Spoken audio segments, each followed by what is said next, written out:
Welcome to Peacemakers, an interview-style podcast where you'll hear and learn from world changers, ministry leaders, creatives, and many others who are influencing change and bringing peace to those around them. We're so excited that you're tuning in. Here's your host, Jonathan Moya.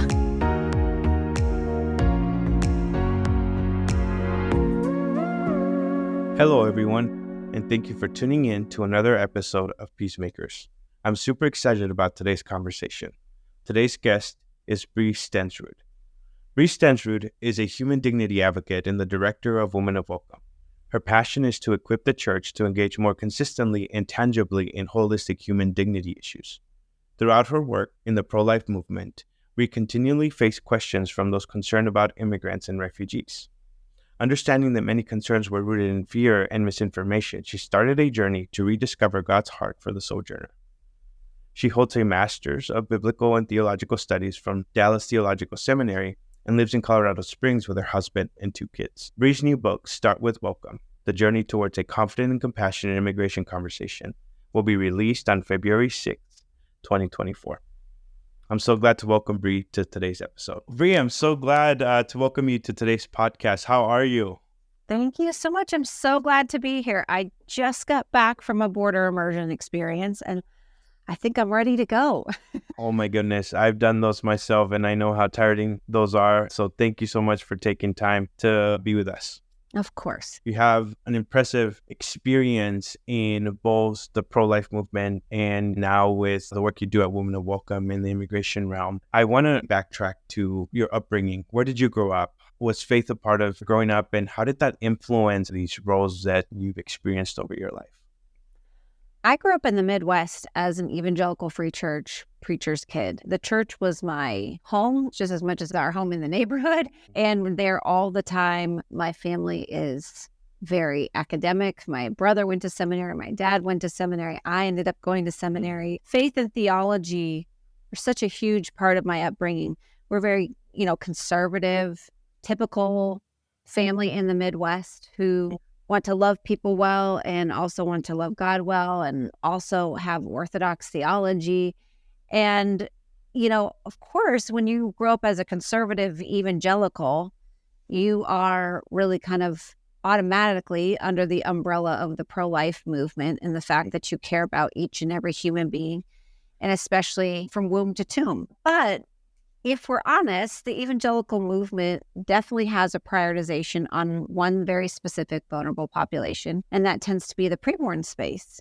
And of course, some of these other spaces get added in as far as those who are trapped in human trafficking and those who need extra love and care because of disabilities or the adoption and orphan care movement or even just elderly care. There are certain really readily acceptable vulnerable populations that evangelicals tend to really cling on to and champion. And immigration's not really one of them. It's really been co-opted by partisan politics, and they're not easy politics. They're very fiery and divisive narratives and rhetoric that are passed around even in our conservative evangelical circles. I grew up in a very conservative, Jesus-loving family, people-loving family, and yet immigration really wasn't on the discussion table that often.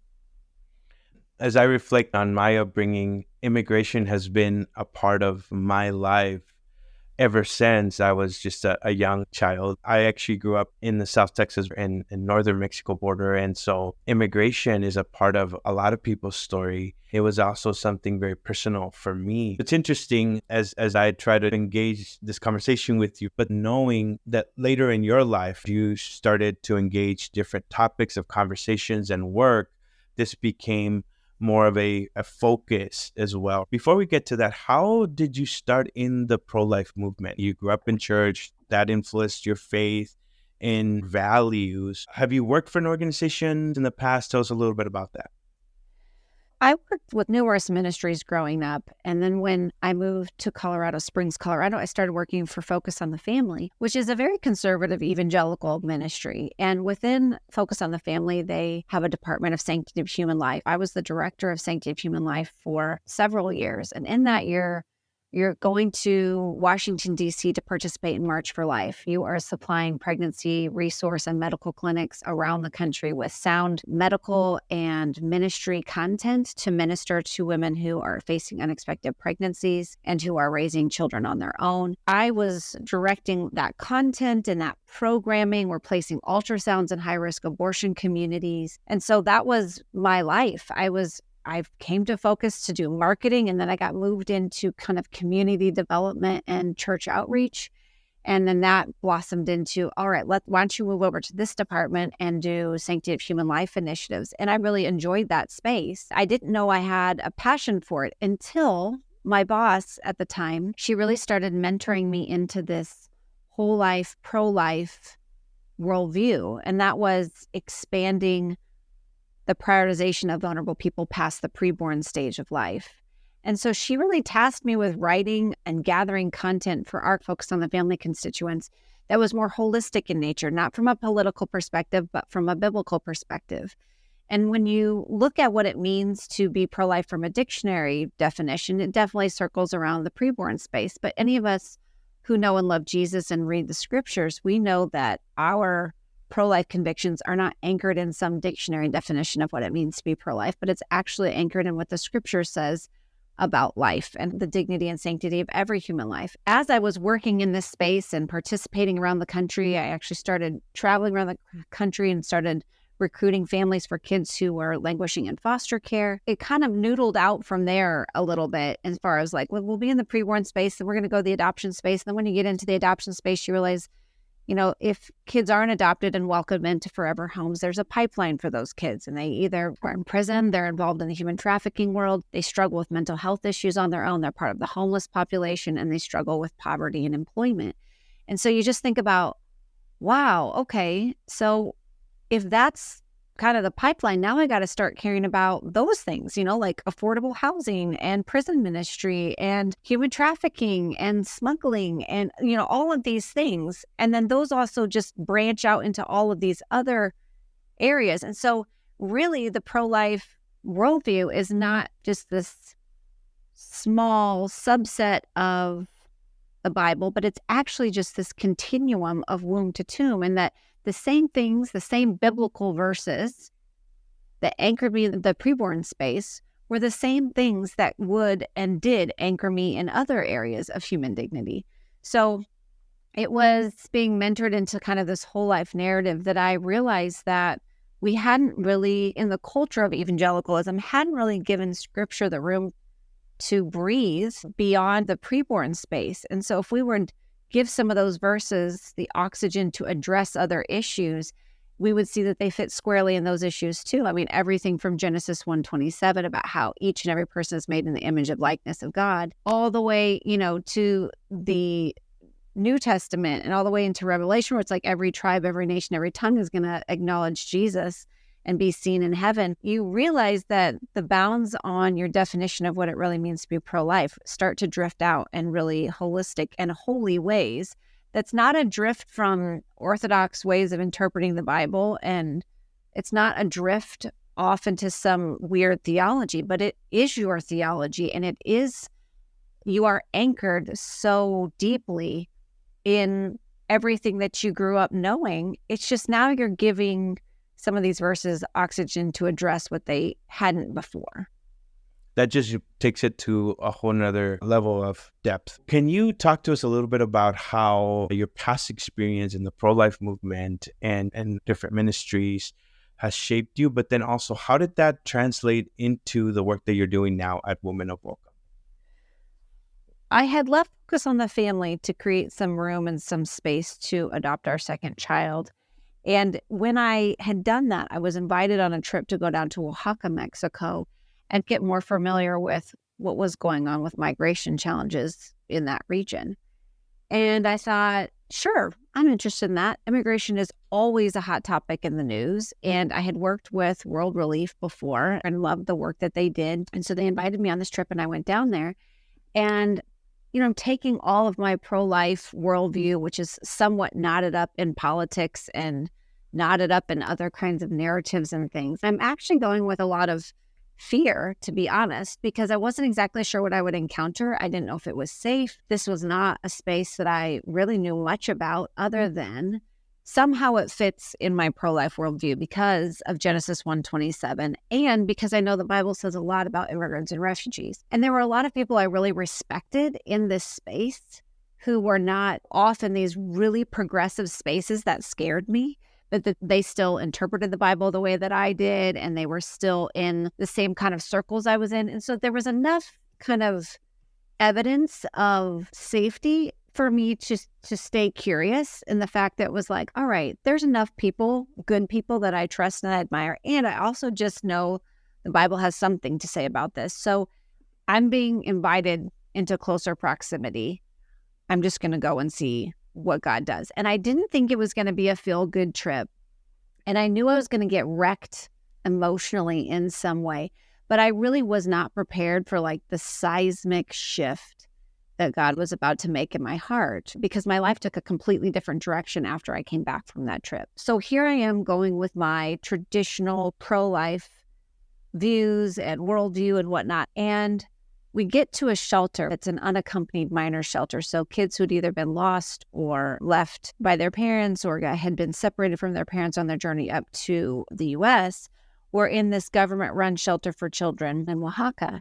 And it was there that I met two young girls that were the ages of my daughter at the time. And here they were out in the courtyard and they were with the other kids and whatnot, but they were carrying little babies with them. And I thought, oh, I wonder if these are siblings taking care of each other. And it turns out that this 11-year-old and this 13-year-old who were carrying an 8-day-old and a 3-month-old were actually mamas, not sisters. And these were their children that they had just had. Immediately, immigration was on the doorstep banging on my pro-life convictions. Here you go. Here's something to look at right here that you cannot ever unsee. That was my first kind of fog of what have I missed? What is going on, and why isn't the church talking about this level of desperation? Why isn't the church talking about the heartbeats of these babies who are raising babies? And how did they get deprioritized? And what was my role in not acknowledging the value of their circumstance and where they were and who they were? And then several years later, after I got more involved in Women of Welcome and started directing that project, I was at a shelter in El Paso or Juarez at the time. But I heard a woman say to me, we were fleeing violence. I was coming for protection. And she was talking about her and her children and their immigration experience. And she said, but I was treated as if I wasn't human. And like, I didn't have a body. And I didn't have a voice. I couldn't speak up for myself. And it didn't seem like anyone was going to speak up for me. What she was talking about was how she was treated when she approached the wall and then when she was detained with her children at the border. And then she was deported. And so she was at this shelter trying to figure out what to do next. But she was talking about her immigration experience, and what the words that she said, even the phrases, just were so familiar to me, because these are the exact same things that I would have said in defense of any preborn life, that they are without a voice, that they're talked about as if they're not human, that they're without a body, that they're looking to escape violence because abortion is a very violent practice. So she's saying these things, again, this fog of, why have we missed this? What is my role in helping connect the dots? And my goodness, these are all so very, very connected. My love for this vulnerable population and my heart for the church to see the connectivity of it all has only grown from those experiences. Where do you think there's an opportunity, you mentioned the church, continue to engage these communities and populations more deeply, more from this perspective that it's more whole, not just in one stage of life, but in all stages of life? The hard part is that so many of these conversations about human dignity issues, if it's Black Lives Matter or human trafficking or abortion or immigration, whatever it is, there is some political element to it. Abortion is a very political issue, but we don't fear getting involved in abortion. Immigration is a political issue, but it's also a biblical issue. Every human dignity issue deals with the dignity and sanctity of human life, and that God created each and every person in his likeness to reflect something about him unique in this world. And so people have immeasurable worth, talent, potential, creativity, because they are made by God and they are made in his likeness. I think where the church misses this in such a huge way is that we don't detach people from the politics. And what we do is we just say, oh, that's too divisive, that's too fiery. But what does the Bible say? What if we looked at each and every issue along the spectrum of womb to tomb as a biblical issue, and we found biblical justification for entering into this space? What would that do to strengthen the diversity of ministry in the world and in our culture? That's exactly what Jesus did. He entered into these spaces, and the Pharisees were like, you can't eat with those people. You can't eat that food. You can't do this. You can't do that. You are breaking all the rules. Sometimes in evangelical subculture, there's all these rules about which issues and which people you are allowed to love and which you're allowed to extend compassion to. And yet our compassion isn't meant to be political. It's supposed to be prophetic. So when we attach people to politics instead of people to their creator, and what our job is to love our neighbor as we love our own selves. I'm supposed to love my neighbor, immigrant neighbor, someone who's just coming out of prison neighbor, the woman who's had an abortion neighbor, fill in the blank. When Jesus was roaming the earth, he had a really smart young lawyer who came up to him and said, well, who is my neighbor? What he's really asking is, please tell me there is a non-neighbor list.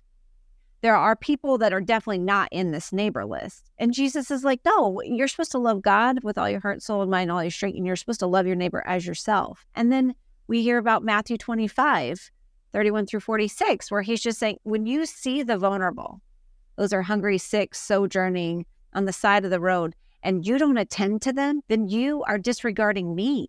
But when you meet those people where they're at, you're actually meeting me and you're serving me. I will not recognize you when you get to heaven. When I'm separating the sheep from the goats, I will not recognize you if you have not served and loved on these people as if they were your neighbors.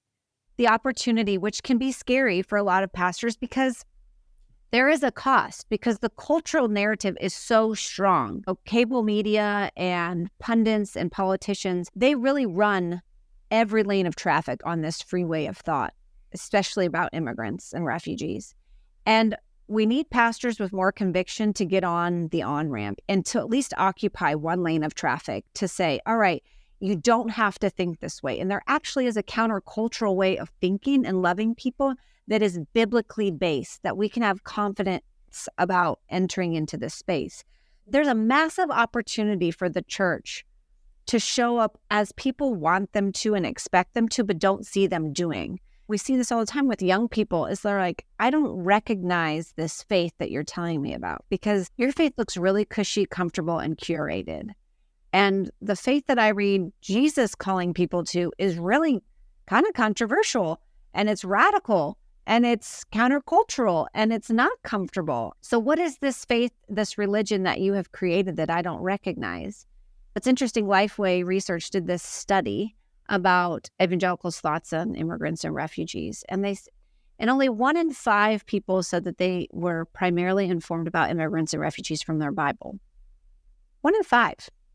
It's really disappointing, considering as Christians, the Bible is our standard. And then second most influenced their thoughts was the media. And so if pastors don't get on this freeway of thought and don't at least cause a bit of a traffic jam in one lane, the church will continue to head down this divisive path that forgets people and makes people feel and disciples other people to believe that there are some people who are to be left out of our compassion, of our mercy, and out of our care and concern for our neighbor. We inevitably create these non-neighbor lists by not speaking up for the neighbor who might be a little too controversial to invite to our table. The way of Jesus, as I hear you talking about it, is living in this upside down kingdom, not so much about peacekeeping, but about peacemaking. Yeah, very big And, difference. and as I process these thoughts, obviously the title of our podcast is Peacemakers. And it comes from the Beatitudes in Matthew 5:9, which says, "Blessed are the peacemakers, for they will be called children of God." I think so much of our Christian culture has become about peacekeeping rather than peacemaking. I don't want to overgeneralize, but I think there's circles where it's safer to keep the norm and not engage the depth of the gospel, the depth of convictions. It's It costly, is. Jonathan. And the thing I always say to people is, if Jesus is welcome toward us, a welcome that came for us, a welcome that sought us out, a welcome that was looking for us on the horizon, looking so intently that it knew our gait and our shape and our presence on the horizon, a welcome that came for us, a welcome that ran towards us. If Christ's welcome towards us was so intentional and it cost him his life, why would we think that our welcome towards others wouldn't cost us the same? It's so shocking to me how shallow so much of our faith has gotten. I think because it has gotten so shallow, because we have read our Bibles less and we've trusted God less with our futures and our country and and all that we have allowed people, physical people here on earth, to offer us strength, to offer us comfort, to offer us promises that they really can't keep, but that deep down we think make us feel better about the world in which we're living in. That's just not the world that Jesus calls us to. In Matthew 14 and 15, Jesus is on the side of a desolate hill with thousands of people. And they came to listen to him. And mind you, if you look back before Matthew 14, people are always saying, America first. We got to take care of Americans first. And you know what? Every country has an obligation to take care of its citizens. So I'm 100% on board with that. We have to take care of American citizens. That's our government's job. That is, the job of providing safety and security. And you know what? Things aren't all well-to-do in America. There's lots of problems in America. There's lots of vulnerable populations within America. And so a lot of people will say to me, we can't take on more people until we get things settled here in America and figured out here in America. Well, I don't think that's ever really going to happen. But what I'm saying is, we think because our community and our culture is not in perfect position and place, that there is no room for anybody else. Matthew 14 and 15, Jesus is on this hill. And right before he gets to this hill, he's actually trying to get away and create some space because his cousin was just murdered. John the Baptist had just been beheaded. And he's probably whirling from the violence that is taking place in his own family, what's affecting his family. And the disciples are constantly just arguing about who's the most important and where are we going to go? And no, we can't do that. So his own little tribe and his own world, his culture, his region is just filled with violence and filled with despair. There's not a lot that's going right necessarily. So he's like, I need to just retreat. But then he sees the crowds that are following him. And so he takes the time to go and sit and disciple and talk with them. And the day is getting late and everybody's exhausted. And the disciples come to him and they say, you know what? We need to send all these people away because they're hungry and they're starting to ask us for food and we don't have anything. And so we should just send them into the towns to fend for themselves. And Jesus, first of all, when he sees the crowds, the first thing he does, he has compassion on them. That's what the scripture says. And then when his disciples come to him and say, we're tired, they need to go figure this out for themselves. This isn't our responsibility. Jesus says to them, you feed them. And then they come back and say, well, with what are we supposed to feed all these people? This is a desolate place. And Jesus says, what do you have? So they go and gather up all the scraps of food that they have. And then what do? They place it in Jesus's hands. And what does he do? He multiplies it so that there is leftover for everybody. They can't even drag away the leftovers because there is so much blessing coming from Jesus. My challenge to the church is, what if we actually took Jesus at his word? What if we with all of the things that are unorganized and that are not right in this world, in our own culture, in our own country, and all these things, what if we followed his example and we put everything that we had in his hands and we trusted him with it? And we said, Lord, unto you, we are going to love our neighbors as ourselves. And we don't know how to feed these people. We don't know how to integrate these people. We don't know how to do all of this. But we're just trusting you that if we welcome the stranger, we welcome others as you have welcomed us, according to Romans 15:7. Welcome others as I have welcomed you for the glory of God. What would Jesus do with America? What would he do? How would he bless us if we showed up in this way and trusted him like this? It's very challenging because it's incredibly countercultural. And yet, this is what Jesus asked his disciples to do. And if we are his disciples, it's going to cost us something. We're going to be tired. We're going to be weary. We're not going to know the answer. We're not going to have all the right things figured out. We're probably not going to have all the supplies. And yet, we are still sitting in one of the most wealthy nations in the world. And we have a really, really big country. And we have a lot of economic opportunity. Everybody is wanting to hire someone. It's not that we need to necessarily cut off all the travel that's coming.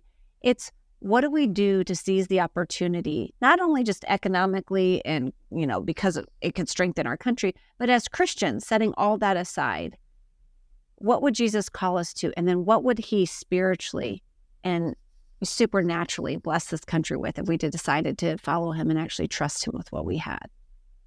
Sounds radical. Yes, scary. But I think it's closer to a truer and more genuine relationship with Jesus. I love the biblical examples that you shared because he's not asking us for a lot. He's not asking us to be the perfect, equipped, intellectual, academic person. He's asking us to give what we can, what we have, and trust that he will use it.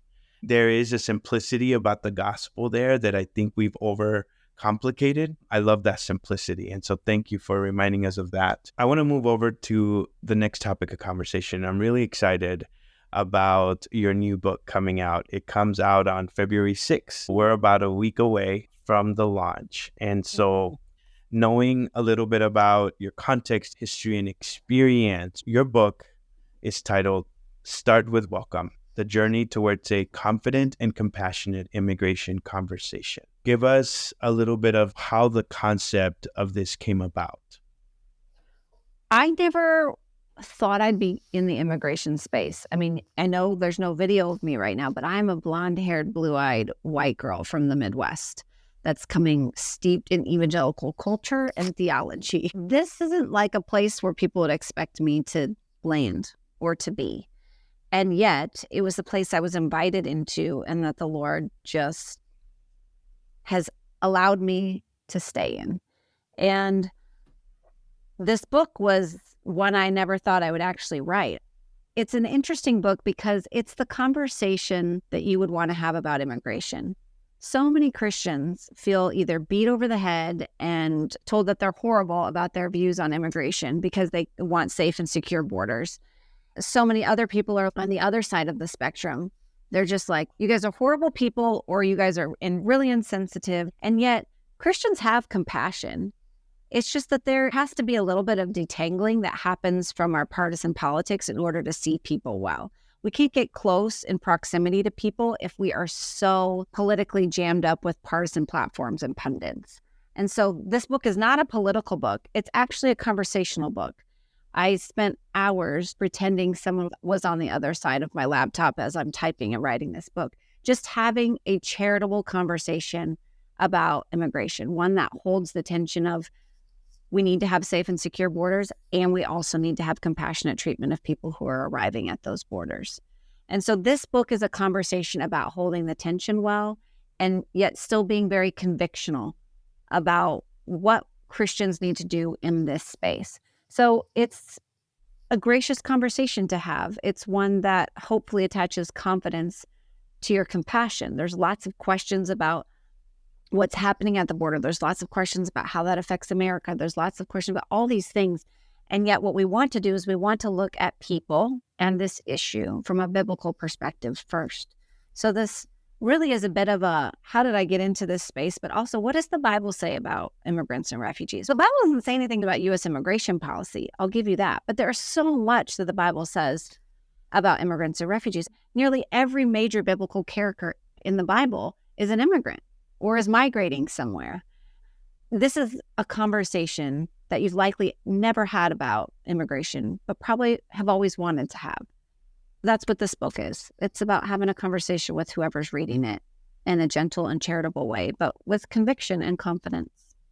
I'm not sure if all your chapters state this way, but in the advanced PDF copy that you allowed me to review, I saw that all the chapters were framed as questions. Yes, they all are. And I bet that was intentional. Yes. Because this conversation is so hard for some people to have. If it would have been as statements, I wonder how they would have landed. I appreciate your posture to allow people who are afraid to have this conversation to enter into the conversational space. I'm excited that this book will see the light of day soon as a great tool and resource for the church and for people of faith. Are there personal examples that you highlight in the book around how you approach this conversation, specifically knowing that the conversation on immigration has conflicting viewpoints? And how do you find common ground? Common ground is where you have to start, and you have to find it first. And finding common ground usually means you have to do way more listening than you do speaking. And I'll give you a really incredible example of how this kind of just plopped in my lap without me even knowing it. But after I had just done a couple trips to the border and I was kind of new in the immigration space, one of our partners in DC invited me to come and speak to a group of funders and donors and talk about the work of Women of Welcome. And this room was, I walked into this room, and this was a room of all non-believers. They were all heads of foundations and really big companies that cared about immigration because it affected their work and their factories and their jobs. They were listening to a couple of us do presentations about kind of the work that we're doing in the immigration space. When it was my turn, I was talking about the work of working with conservative evangelical women and how our pro-life convictions actually anchor us in this space as well. And it's because of our pro-life convictions and worldview that we care about immigrants and refugees, and that there are hundreds of thousands of Christian women who want to enter into this space. Our Women of Welcome community has gotten so big, and I was talking about all of that. So then they opened it up for questions to this group. The first question that was asked wasn't actually a question, it was a comment. This woman raised her hand, and immediately I could feel like this was not going to be like a pat on the back comment of like, oh, way to go, engaging all those conservatives who don't like immigrants, you know. I could just tell that she was like not in it right in that moment. And she said, well, I'm not going to give up my views on abortion. And I said, what? And she said, I'm not going to give up my views on abortion to work with you on this immigration issue. And I was like, wow, okay, that's what she heard me say. When I said that Christian women would get into this space because of their pro-life convictions, because they want to love people well from womb to tomb, what she heard me say was, pro-life means against abortion and vulnerable women who need health care, which I said nothing of the sort, right? But I said pro-life, and so she immediately went to abortion. I never said the word abortion. I said pro-life. I just tried to listen and lean intently. Everybody in the room was quiet, and it seemed like an odd thing to say in the middle of the room after that. She said, well, I'm not going to give up my views on abortion. I looked right back at her, and her chin was quivering. And I just said, I guess I didn't think that you would. And everybody kind of just took this deep breath, this sigh of relief. And she said, you mean Christian women would work with me on immigration even if I don't become pro-life? And I just looked at her, and she's trying not to cry. So you could tell this is really emotional for her. And she said, you're telling me Christian women will work with me even if I'm pro-choice? I don't know anybody like that. And I smiled at her and I said, yeah, you do. Me. You know me, and I'm pro-life and I'm also pro-immigrant. And tears came down her face. She had never met a Christian who claimed to be pro-life, also care about vulnerable immigrants and refugees in this country or around the world. It just goes to show you how much we stay in our circles and our spaces and, quote, they stay in their circles and spaces, and how much we've made an enemy of each other without actually getting to know each other. So I'm not going to give up my views on being pro-life or be soft on abortion issues, and neither is she on her side. But where's the common ground? The common ground is we both care about vulnerable people, and we could work together on this issue when nobody thinks that we could, and who knows what God will do with that. The word of God does not return void, and his work among his people, the harvest is plentiful, but the workers are few. Who is showing up in this space to love on this woman who probably has control of an inordinate amount of money, and that through a friendship, who knows what God would do? What he would do if she became my neighbor instead of my non-neighbor. And so a lot of this book is about leaning in to listen well and taking whatever compassion you have in this space. Could be small, could be big, but then you just are paralyzed because it's so political. We want to attach biblical confidence to this space so that you can show up well and you can be a voice for the voiceless in this space. There is so much common ground to be had. I mean, when I was working in the pre-born pro-life space, there were conversations that we were having with abortion clinic directors who were saying, you know, we don't actually want to increase abortion. That's a goal that's handed down from corporate, but we actually see the harm that it does. So when you actually talk with women who are running some of those clinics and you say, how can we support your women? Don't talk about anything else. They're like, actually, we'd love it if we could have some more resources or maybe some more adoption opportunities and options and avenues. Like, you sit behind the curtain and you get to know people, you get close enough in proximity to them that they actually become a person to you. Then that's where the common ground is found. You know, she's not going to quit her job and I'm not going to stop advocating for a life from womb to tomb. And yet there's so much common ground to be had. And that's the same in the immigration space. We have made enemies where the world has told us there is an enemy, instead of being like Jesus and inviting the zealot and the tax collector to the table. We've made others of each other. Yes. We've alienated ourselves from our Yes. neighbor. And the proximity and the welcome that we talk about obviously is for vulnerable populations. But the deeper challenge that I'm hearing too is it might be the person sitting next to me in the pew, the people that I share coffee and donuts with on a Sunday morning. Maybe it might be people in my own family. I love that challenge, and I love the way that you call us into a deeper engagement with one another, that we don't have to choose either or, but that it's complementary and that it's a more holistic approach to understanding the way of Jesus.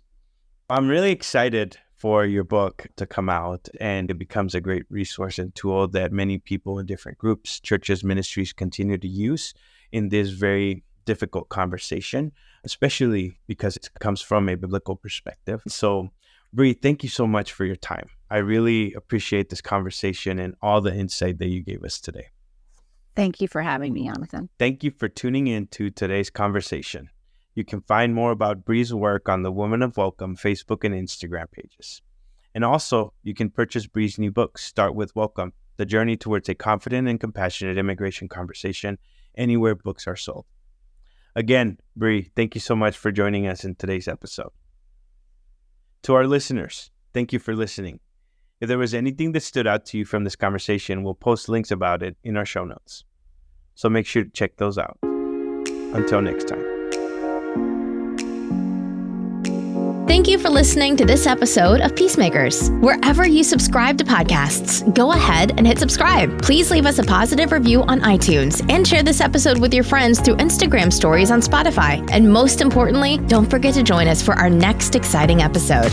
Peacemakers podcast is made possible by Border Perspective. Border Perspective partners with ministry leaders and organizations to host conversations on social and biblical issues that help equip the church to love our neighbor the way God intended. You can also join Border Perspective on a service learning trip along the southern border. These trips are immersive, educational, and intentionally place you into the lives of immigrant leaders serving families on the South Texas and Mexico border. To learn more about how you can join Border Perspective's peacemaking mission, visit borderperspective.org.